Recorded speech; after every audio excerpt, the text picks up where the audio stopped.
This Be More Lifestyle segment is sponsored by American Heart Association.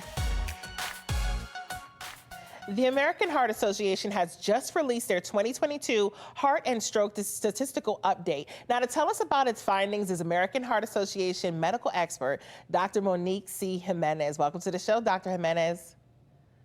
Thank you for having me. Okay, now talk to me about some of the key findings. Sure. One of the most important findings from the 2022 American Heart Association Statistical Update is that cardiovascular disease continues to be the #1 killer of women in the United States. And in fact, 44% of women who are at least 20 years of age or older are living with some form of cardiovascular disease.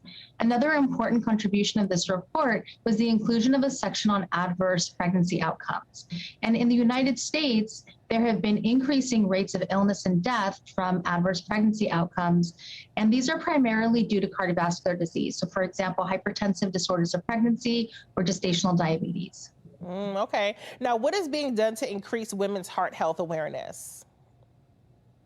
So we're not only talking about this today, but we're trying to amplify a very clear message through communities, through education, and through organizations. And that message is that cardiovascular disease is women's greatest health risk. But there's good news that lifestyle factors and education can do a lot to decrease a woman's risk of cardiovascular disease. But we need to really work on amplifying this message because over the past 10 years, women's awareness of the role of cardiovascular disease as the #1 threat to their health has actually been decreasing.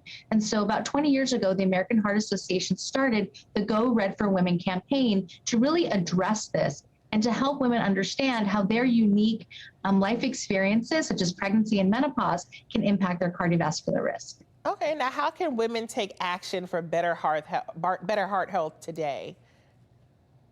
That's a great question. So I have 3 recommendations for women today. The first is to know your health history, and that's including your family history of cardiovascular disease, but also your personal health numbers, like your blood pressure, your blood glucose levels, and your body mass index, or total cholesterol.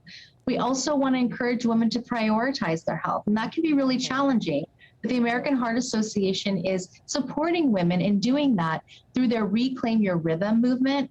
And that is essentially asking women to make one small habit change that they, one small healthy habit change that they might have lost over the past couple of years. So that might be increasing a little bit of physical activity or eating more fruits and vegetables. Right. And last, we want to encourage everyone to invest in cardiovascular research for women. Okay. Because that's incredibly important. Gotcha. Well, thank you so much, Dr. Jiménez, all that good information.